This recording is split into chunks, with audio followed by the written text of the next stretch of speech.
여러분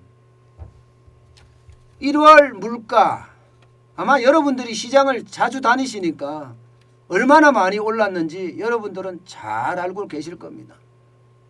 진짜 물가가 많이 올랐거든요. 뭐 단적인 예를 제가 들을게요. 휘발유값 진짜 미쳤다고 이야기할 만큼 오르고 있습니다.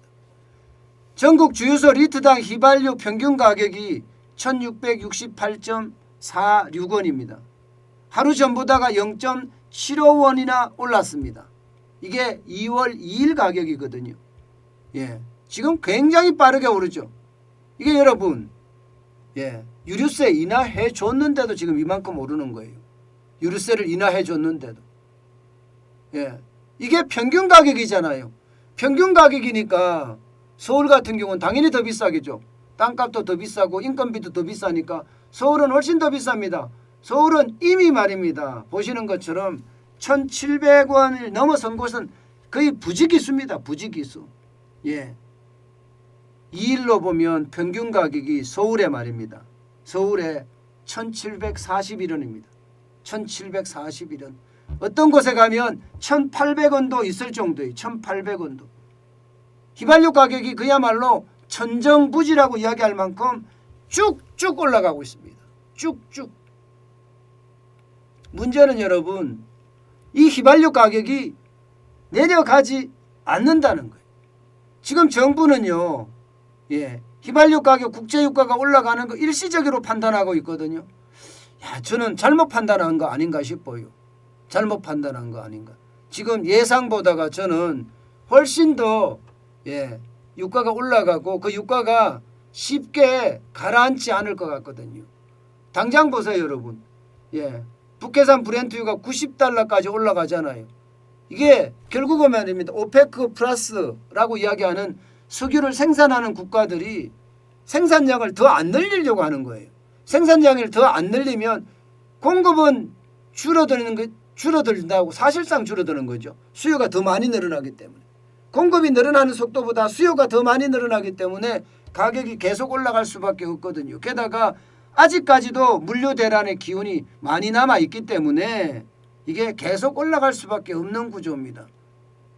이게 여러분 적어도 상반기까지는 유가가 더 올라가지 않겠느냐. 심지어 100달러까지 간다. 120달러까지 간다. 150달러까지 간다도 예상이 나와요. 배럴당 여러분 150달러를 간다고 생각을 해보세요. 거기에 대한 충격은 어마어마할 겁니다. 어마어마할 거예요. 100달러만 넘어가더라도요. 시장에서는 악소리가 나올 수밖에 없거든요. 지금 북해산 브렌트유가 91.21달러까지 올라갔으니까 100달러도 시간 문제라는 거예요. 시간 문제. 시간 문제. 시간만 지나면 결국은 100달러까지 올라간다는 이야기잖아요. 그러면 우리는요. 이 소비자 물가 상상을 못해요. 휘발유 값이 미쳤다고 제가 제목을 달한 것도 그래서 달한 겁니다. 휘발유 값이 진짜 미쳤거든요. 평균 가격이 1668.46원이면 이게 적은 가격이 아닌데다가 서울은 벌써 1740원, 1800원까지도 가는 곳이 생겼다는 것. 근데 앞으로 더 올라간다는 것. 여기에다가 전쟁의 위험까지 있습니다. 전쟁의 위험까지. 우크라이나 사태가 이게 진정될 기미가 안 보여요. 심지어 이제 푸틴까지도요. 전쟁에 대한 용어를 사용하고 있습니다. 푸틴까지도. 러시아 대통령 푸틴 말입니다. 러시아 대통령 푸틴이 전쟁이란 용어를 사용하고 있다는 것은요. 결국 전쟁이 안 터진다 그렇게 전망을 하지만 우크라이나에 침공을 안 한다 이렇게 전망을 하거든요. 위협한다 이 정도 전망을 하지만 실질적으로는요. 이거 아닐 수 있어. 시장에 기대하고 틀릴 수가 있어.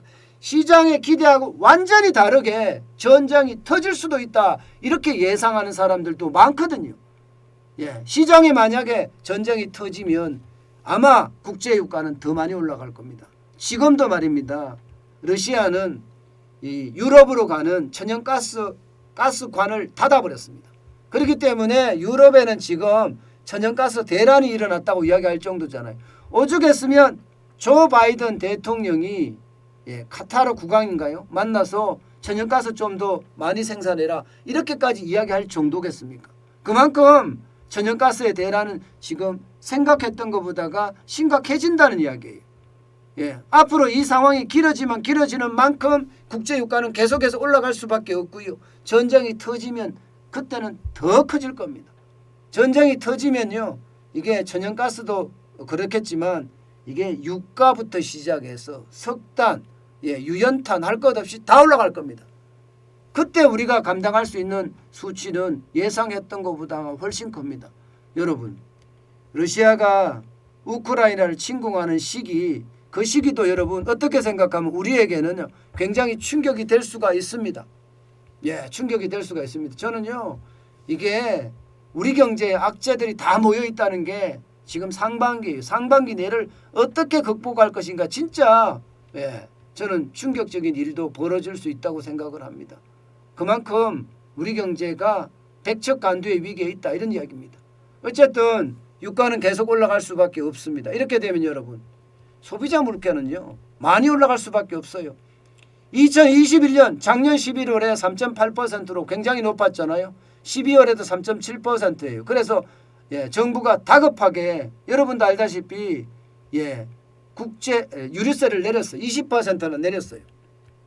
휘발유 가격 자체가 소비자 물가에 많은 영향을 주기 때문에 20%까지 내렸습니다만은 이제는 유류세 내린 거와 상관없이 소비자 물가는 많이 올라갈 수밖에 없다, 이렇게 이야기합니다. 이제는요 4%까지, 4%는 안 되겠지만 4% 육박하지 않겠느냐, 또 3.6이나 3.7%, 3.8%가 되지 않겠느냐. 그러면 석 달 연속 소비자 물가는 3%대가 올라가서 그만큼 이게 물가의 어떤 상승률이 커진다는 이야기잖아요. 이게 여러분 저는 더 충격적이라는 이야기입니다.